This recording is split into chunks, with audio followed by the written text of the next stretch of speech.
नमस्कार। ज्योतिष शास्त्र में श्रद्धा और विश्वास रखने वाले सभी जातकों का पारलौकिक जगत चैनल में बहुत बहुत स्वागत है। धन, वैभव, ऐश्वर्य और सुखों के कारक शुक्र 6 सितंबर को राशि परिवर्तन करके स्वराशि तुला राशि में गोचर करेंगे। इस राशि परिवर्तन का कुंभ राशि के जातकों पर क्या प्रभाव पड़ेगा, इसी का विश्लेषण करेंगे इस वीडियो में। हालांकि कुंभ राशि के जातकों पर शनिदेव की 7.5 का प्रथम चरण चल रहा है, लेकिन जैसा कि मैंने अपने पिछले वीडियोज़ में आपको बताया है कि शनिदेव 7.5 की अवस्था में भी आपके परिश्रम और आपके अच्छे कार्यों का बहुत ही बेहतर रिज़ल्ट भी देते हैं। तो अब तक आपने 1 साल से अधिक समय से जितने भी कष्ट परेशानियां झेली हैं और जितना आपने परिश्रम किया है, उसका रिज़ल्ट अब आपको मिलने वाला है। क्योंकि शनि के इस गोचर काल में आपकी कुंडली में महाधनी योग बन रहा है। हालांकि अष्टम भाव में मंगल हैं और द्वादश भाव में शनि भी गोचर कर रहे हैं, तो इसका क्या प्रभाव पड़ेगा, इसी का विश्लेषण करेंगे इस वीडियो में। 7.5 के बारे में विस्तृत विश्लेषण अगर आप जानना चाहते हैं तो उसका लिंक मैंने डिस्क्रिप्शन बॉक्स में दे दिया है उस वीडियो का, आप वहां से देख लीजिएगा। पहले बात करते हैं शुक्र के राशि परिवर्तन के संबंध में। देवगुरु आपकी कुंडली के लग्न भाव में गोचर कर रहे हैं और लाभ भाव और धन भाव दोनों के स्वामी हैं। लक्ष्मी योग का निर्माण कर रहे हैं। ये बहुत ही दुर्लभ राजयोग है जो कि बहुत मुश्किल से और बहुत कम लोगों की कुंडली में बनता है कि गुरु आपके लग्न भाव में गोचर कर रहे हों और आपके एकादश भाव और द्वादश द्वितीय भाव, लाभ भाव और धन भाव के स्वामी हों, तो महाधनी योग बन रहा है। साथ ही साथ देवगुरु 14 सितंबर को कुंडली के द्वादश भाव में गोचर करेंगे और वहाँ पर देवगुरु का नीच भंग राजयोग बनेगा। द्वादश भाव में देवगुरु के नीच भंग राजयोग के बारे में इस वीडियो में चर्चा नहीं कर पाएंगे क्योंकि वीडियो बहुत बड़ा हो जाएगा। देवगुरु के राजभंग योग का क्या प्रभाव पड़ेगा, इसका एक वीडियो मैंने अपलोड कर रखा है, उसका लिंक दे दे रहा हूँ, आप वहाँ से समझ लीजिएगा। साथ ही साथ अगर सितंबर माह का कुंभ राशि का समग्र विश्लेषण चाहते हैं तो उसका भी लिंक दे दे रहा हूं, आप वहां से देख लीजिएगा। सूर्य आपकी कुंडली के सप्तम भाव में गोचर कर रहे हैं, स्वराशि के हैं और सूर्य पर देवगुरु की दृष्टि भी है जो कि बहुत ही उत्तम फल आपको देंगे। और 17 सितंबर के बाद सूर्य आपके अष्टम भाव में गोचर करेंगे, जहां पर 6 सितंबर को मंगल गोचर कर चुके हैं करेंगे और बुध पहले से ही अष्टम भाव में गोचर कर रहे हैं। 22 सितंबर को नवम भाव में भाग्य भाव में गोचर करेंगे और भाग्य भाव में शुक्र सौभाग्य योग का निर्माण कर रहे हैं। तो चलिए इन सभी ग्रह स्थितियों को विश्लेषण करते हैं। सबसे पहले बात करते हैं लक्ष्मी योग के बारे में। सबसे पहले बात करते हैं धन की, क्योंकि धन के बगैर आज के समय में कोई भी कार्य नहीं किया जा सकता है। हालांकि ज्ञान का भी महत्व है, लेकिन शिक्षा भी व्यावसायिक हो गई है। शिक्षा भी, ज्ञान भी बगैर धन के नहीं प्राप्त हो सकता है। बड़े बड़े medical colleges, engineering colleges, management colleges या बीएड कॉलेज, इन सभी में बगैर धन की आपकी एंट्री नहीं होगी। तो पहले धन की ही बात करते हैं। देवगुरु आपके लग्न में गोचर कर रहे हैं 14 सितंबर तक और आपके लाभ भाव और धन भाव के स्वामी हैं। यानी जो भी धन का लाभ होगा वो आपको होगा, आप अपने लिए उसका पूरा उपयोग करेंगे। एकादश भाव लाभ का भाव है, इससे धन के लाभ, संतान के लाभ और शिक्षा के लाभ का विचार किया जाता है। एकादश भाव में गुरु आपको महाधनी बना देंगे, आपके धनोपार्जन की क्षमता में वृद्धि करेंगे, विभिन्न स्रोतों से धन लाभ होगा।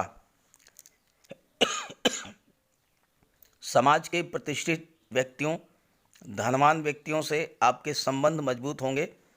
उनके सहयोग से आप धन कमाने के मार्ग पर निरंतर आगे बढ़ते जाएंगे। आप अत्यंत बुद्धिमान और चतुर होंगे, क्योंकि देवगुरु ज्ञान, बुद्धि और विवेक के कारक हैं। देवगुरु की दृष्टि आपकी कुंडली के पंचम भाव पर पड़ेगी 14 सितंबर तक, और पंचम भाव के स्वामी हैं बुध, जो कि देवगुरु के परम मित्र हैं। आप उच्च शिक्षा प्राप्त करेंगे और अपने क्षेत्र में महारत हासिल करेंगे। टेक्नोलॉजी या फाइनेंस की पढ़ाई कर रहे हैं तो नए नए इनोवेशंस करेंगे और उससे आपको लाभ होगा। कॉम्पिटिटिव परीक्षाओं में आपको सफलता मिलेगी।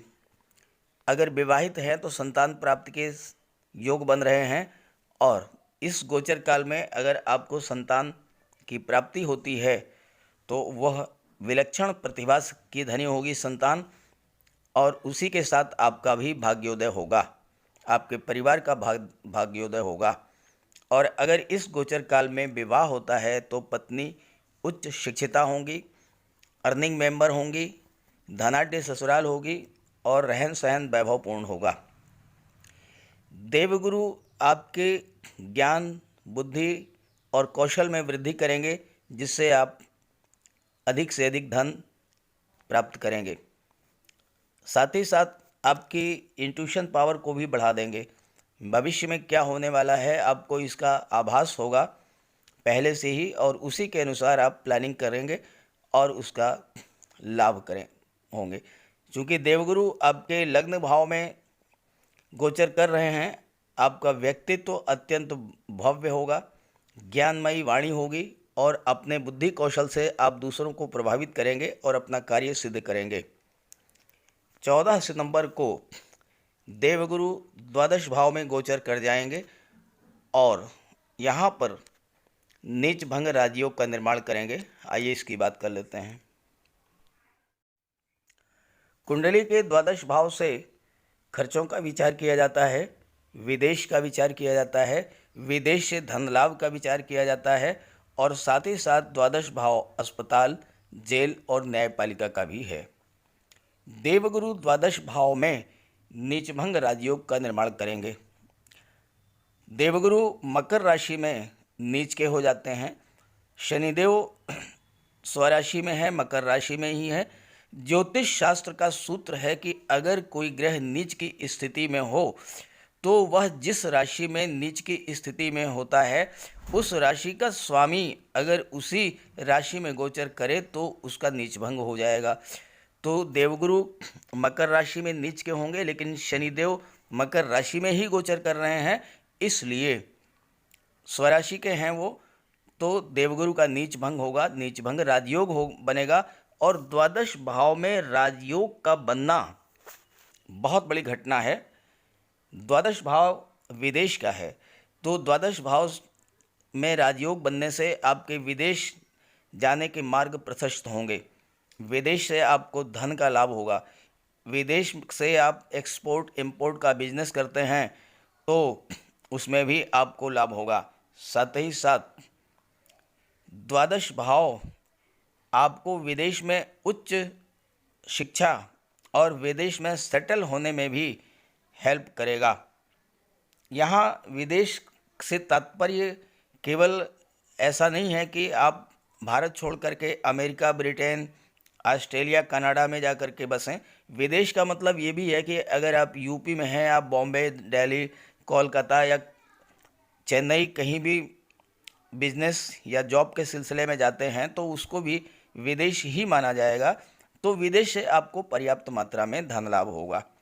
दूसरी बात, जेल, अस्पताल, न्यायपालिका, यहाँ से जुड़े हुए लाखों लाख डॉक्टर हैं, नर्सेज हैं, कंपाउंडर हैं, मेडिकल स्टोर चलाने वाले हैं, पैथोलॉजी लैब चलाने वाले हैं, या पुलिस विभाग के कर्मचारी हैं, पुलिस विभाग के अधिकारी हैं, साथ ही साथ न्यायपालिका से जुड़े हुए वकील हैं, जज हैं, मजिस्ट्रेट्स हैं, वहाँ के तमाम लिपिक, वर्गीय, चतुर्थ श्रेणी के कर्मचारी हैं, इन सभी कर्मचारियों को देवगुरु के द्वादश भाव में नीचभंग राजयोग बनने से बहुत बड़ा लाभ होगा।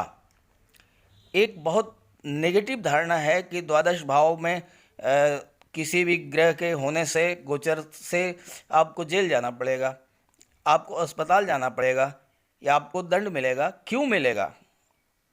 मेरा सवाल ये है कि आपको दंड क्यों मिलेगा, आप जेल क्यों जाएंगे? अगर आप अच्छे कार्य करेंगे, शुभ कार्य करेंगे, समाज के हित में कार्य करेंगे, कोई गलत काम नहीं करेंगे, तो आपको ये सब क्यों मिलेगा? हाँ, ये ज़रूर है कि जो कर्मचारी हैं, जो स्टाफ है, जो एम्प्लाई हैं इन विभागों में, उनके जीवन में शुभता आएगी, उनके जीवन में उनको लाभ मिलेगा और इस राजयोग का पूरा लाभ उठाएंगे ऐसे सभी कर्मचारी अधिकारी। तो ये मन से भय निकाल दीजिए। और जो आदमी गलत कार्य करता है उसे तो फिर कोई नहीं बचा सकता है, उसमें देवगुरु क्या करेंगे? गलत कार्य करेगा तो निश्चित रूप से देवगुरु द्वादश भाव में जा रहे हैं तो दंड मिलेगा, उसे जेल भी जाना पड़ सकता है। लेकिन जो सही लोग हैं, सच्चे हैं, ईमानदार हैं, सही काम करने वाले हैं, शुभ कार्य करते हैं, नेकी के रास्ते पे चलते हैं और माता पिता, गुरु और वृद्ध जनों की सेवा करते हैं, तो ऐसे लोगों का कोई कुछ भी नहीं बिगाड़ सकता। देवगुरु लग्न भाव में हैं, फिर द्वादश भाव में जाएंगे, उनके जीवन में हर तरह की खुशियां ही खुशियां होंगी। अब आइए शुक्र की बात कर लेते हैं। शुक्र आपकी कुंडली के नवम भाव, भाग्य भाव में गोचर कर रहे हैं। शुक्र स्वराशि में है, तुला राशि में, और भाग्य भाव में सौभाग्य योग का निर्माण कर रहे हैं। सौभाग्य योग का निर्माण करने से जातक को जीवन में धन की कमी कभी नहीं होती है और साथ ही साथ भाग्य का पूरा साथ मिलता है। कोई भी कार्य करें, भाग्य के सपोर्ट से वो अपने कार्य में सफल होता है। तो शुक्र धन, वैभव, ऐश्वर्य और सुखों के कारक हैं। प्रबल भाग्योन्नति तो करेंगे ही, जातक को महाधनी बना देंगे और पर्याप्त मात्रा में समृद्धि और संपदा आपके पास होगी। शुक्र चूँकि सौंदर्य के कारक हैं, इसलिए आप अत्यंत खूबसूरत और आकर्षक होंगे। धन और भाग्य का संबंध स्थापित होगा, चूँकि शुक्र जो हैं आपकी कुंडली के सुख भाव के स्वामी हैं और सुख भाव से हर तरह के भौतिक सुखों का विचार किया जाता है। तो शुक्र के प्रभाव से, सौभाग्य योग बनने से आपको जीवन में हर तरह की सुख सुविधाएं प्राप्त होंगी, लग्जीरियस लाइफस्टाइल होगी। और भाग्यवश चूँकि शुक्र दाम्पत्य जीवन के भी कारक हैं, तो आपको उत्तम जीवन साथी प्राप्त होगा, उत्तम वैवाहिक सुख प्राप्त होगा और विवाह के बाद आर्थिक स्थिति बहुत ही बेहतर होगी। साथ ही साथ अगर आप विवाहित हैं और इस गोचर काल में संतान होती है तो वो बहुत ही श्रेष्ठ योग लेकर के अपने जीवन में आएगी और उसके जन्म लेते ही आपके भाग्योन्नति होगी। नवम का नवम पंचम भाव होता है और पंचम भाव संतान और शिक्षा का विचार किया जाता है, तो आपको उत्तम संतान सुख प्राप्त होगा। नवम भाव ज्ञानवान तो बनाता ही है, उच्च शिक्षा भी दिलाता है। कला क्षेत्र में, फाइनेंस संबंधी विषयों में आपकी पकड़ होगी और सबसे बड़ी बात यह है कि आपकी वाणी अत्यंत मधुर होगी, मिलनसार व्यवहार होगा। कला, नृत्य, संगीत, गायन, कविता और गूढ़ रहस्यों के जानने के कारण आपको नाम और यश प्राप्त होगा। सरकार और राज्य से धन प्राप्त होगा। कहने का मतलब ये है कि आप सरकारी नौकरी, चूँकि नवम भाव और दशम भाव से आपके जॉब का विचार किया जाता है, तो आपको गवर्नमेंट जॉब मिल सकती है। सरकार से धन प्राप्त होने का यही अर्थ है। साथ ही साथ नवम भाव धर्म, आध्यात्म और तीर्थ यात्राओं का भी है। तो अगर आपके मन में किसी तीर्थ स्थल पर जाने की, देव दर्शन की इच्छा थी, तो वह इच्छा भी आपकी पूरी होगी। शुक्र के संबंध में ज्योतिष शास्त्र का एक महत्वपूर्ण सूत्र है, यद भावा द्वादशो शुक्रो यद भावे शांत तथैव च यद कारकाच्य सो अंतस्थो न्यूनतान वृद्धिदो भवेत्।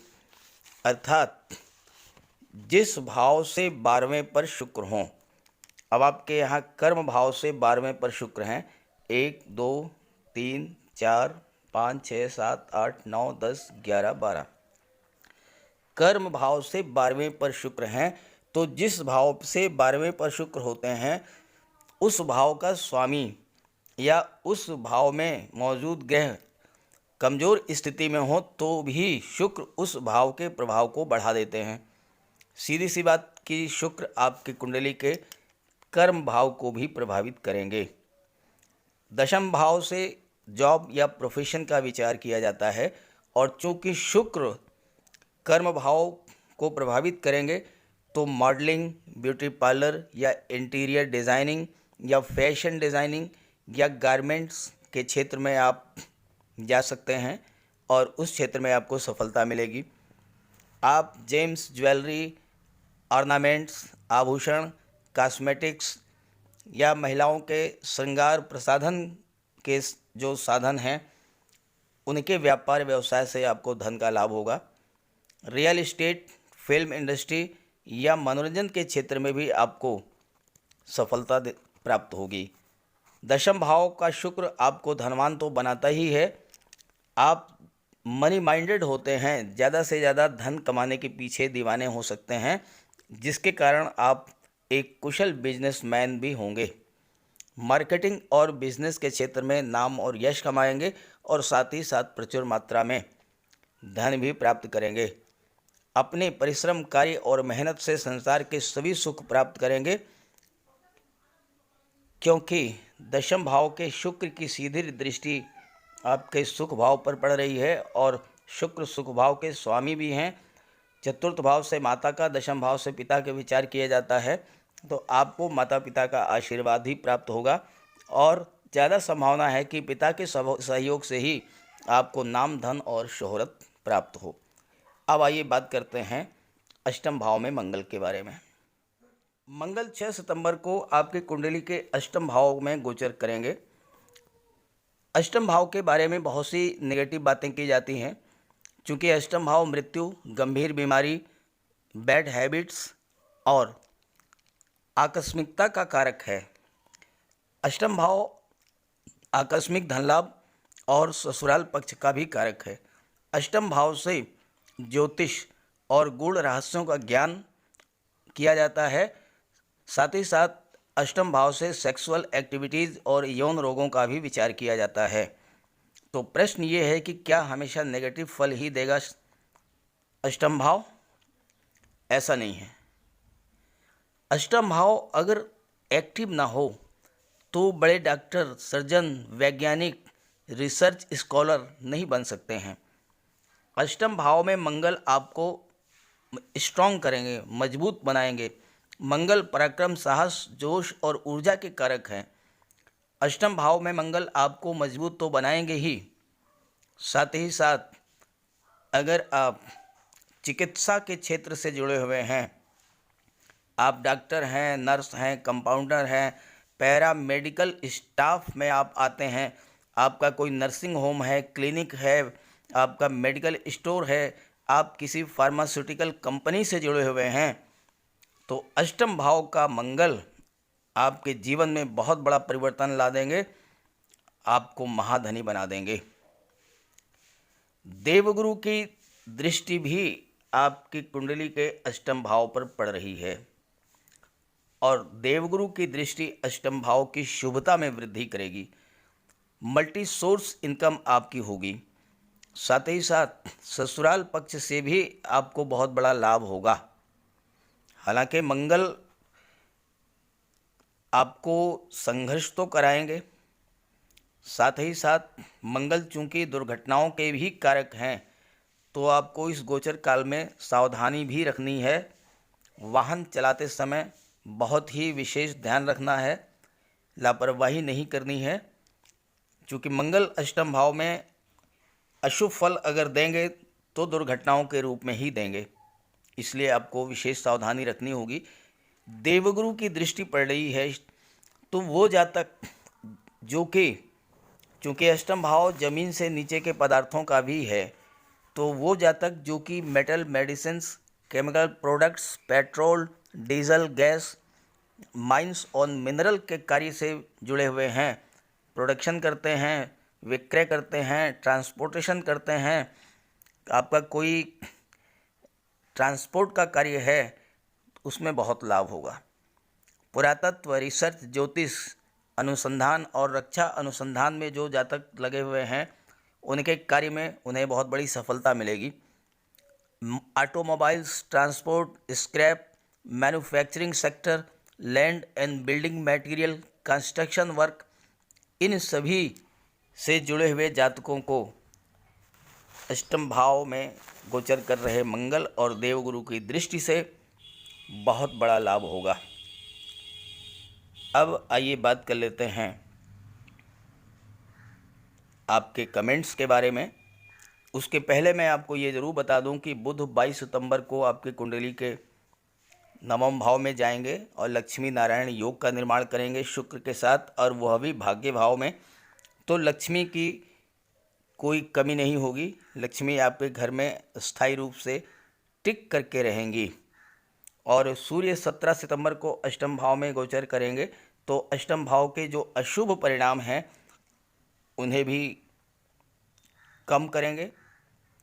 और साथ ही साथ मंगल वहाँ पर हैं, सूर्य मंगल की युति बनेगी, और सूर्य मंगल की ये जो युति है ये आपके साहस, पराक्रम, तेज, बल, इन सब में वृद्धि करेगी, और आप जीवन के क्षेत्र में नई ऊर्जा, नई उस स्फूर्ति के साथ आगे बढ़ेंगे।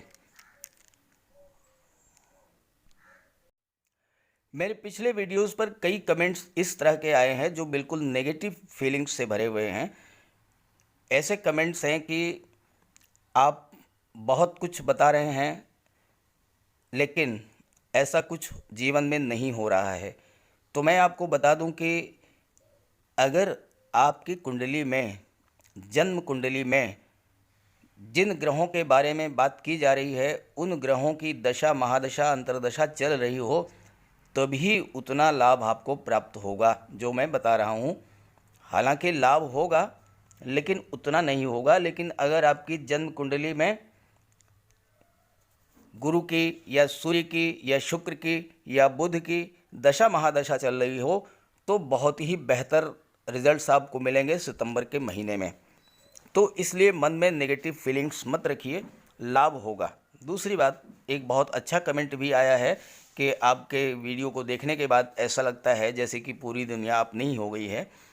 तो अगर आपके अंदर इस तरह के पॉजिटिव फीलिंग्स डेवलप हो रही हैं, तो आप समझ लीजिए कि आपने दुनिया को जीत लिया। मन के हारे हार है, मन के जीते जीत। अगर आप मन से स्ट्रांग हो गए, आपके अंदर सकारात्मक विचार आ गए, पॉजिटिव फीलिंग्स आपके अंदर हैं, तो फिर तो सभी ग्रहों की शुभ प्रभावों का पूरा लाभ आपको मिलेगा। आप संसार में बहुत कुछ कर सकेंगे। इसलिए जो जातक निराश हैं या नेगेटिव बातें कर रहे हैं या नेगेटिव फीलिंग्स हैं उनके अंदर, उनसे मैं सिर्फ यही कहना चाहता हूँ कि उद्यमेन ही सिद्ध्यन्ति कार्याणि न मनोरथे न ही सुप्तस्य सिंहस्य प्रविशन्ति मुखे मृगा। परिश्रम करने से ही कार्य सिद्ध होते हैं, हवाई किले बनाने से कोई कार्य सिद्ध नहीं होता है। सोते हुए शेर के मुंह में कभी भी हिरण खुद से प्रवेश नहीं करता है। तो कठोर परिश्रम तो करना ही पड़ेगा। और स्पेशली कुंभ राशि के जातकों के लिए तो मैं ये कहना चाहूँगा कि शनिदेव की 7.5 आप पर चल रही है, प्रथम चरण है, और शनिदेव अभी कम से कम आपको 6.5 साल तक कठोर परिश्रम कराएंगे। आपको तपा करके सोने से कुंदन बना देंगे, और फिर आप इस योग्य हो जाएंगे कि आपके लिए कोई भी कार्य जो है मुश्किल नहीं होगा। तो इसलिए मन से नेगेटिव फीलिंग्स को निकाल दीजिए। नेगेटिव कमेंट्स कई मिले हैं, इसलिए मैं आपसे ये बात कर रहा हूँ। नेगेटिव फीलिंग्स निकाल दीजिए। ग्रह स्थितियाँ बेहतर हैं। अगर आपकी कुंडली में ग्रहों की दशा महादशा चल रही है तो बहुत ही अच्छा है, और नहीं भी चल रही है तो आपको अपने परिश्रम का लाभ निश्चित रूप से मिलेगा। साढ़े साती का कोई असर नहीं होगा, बशर्ते आप शनिदेव को नाराज ना करें।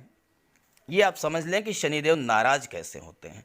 शनिदेव को झूठ, छल, कपट, फरेब, बेईमानी, आलस्य, इन सब कार्यों से बहुत ज़्यादा नफरत होती है। तो इन चीज़ों को छोड़ दें, इन चीज़ों से दूर रहें। शनिदेव प्रसन्न होते हैं अगर आपने किसी दीन दुखी, असहाय, लाचार, मजलूम, दिव्यांग की मदद कर दी, तो शनिदेव की कृपा दृष्टि आप पर बनी रहेगी। तो शनिदेव को प्रसन्न रखिए, नेक कार्य कीजिए, ईमानदारी सच्चाई के रास्ते पर चलिए, निश्चित रूप से सफलता मिलेगी। सफलता आपका इंतज़ार कर रही है। मन से नेगेटिव फीलिंग्स को निकाल दीजिए। तो सभी ग्रहों की कृपा दृष्टि आप पर बनी रहे, इसी भावना के साथ आप सभी का बहुत बहुत धन्यवाद। नमस्कार।